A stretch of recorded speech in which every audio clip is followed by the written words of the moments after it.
Hello mga kasari-sari store, another recipe na naman ang aking i-share sa inyo na pwede nating pagkakakitaan. Ito po ay ang Coffee Delight. So ang mga kakailanganin po natin is 1 sachet ng 3-in-1 coffee, half cup of white sugar or brown sugar, tapos half cup of cornstarch, then 2 cups of water.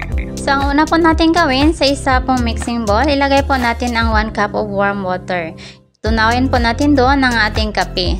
Saka po natin idagdag ang another cup of water na top temperature lang po. Pagkatapos i-mix natin, idagdag naman natin ang ating sugar. Siguraduhin natunaw na po ang ating sugar, saka po natin idagdag ang ating cornstarch.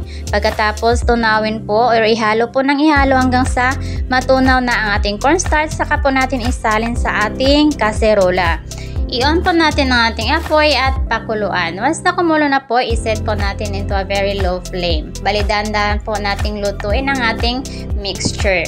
Mixture na haluin po para maiwasan po ang pagkasunog ng ating mixture. Once na nag-thick na po, pwede na nating iahon sa ating serving dish at ating palamigin. After an hour, pwede na po nating i-flip over. Mas makinis kasi yung bandang ibaba.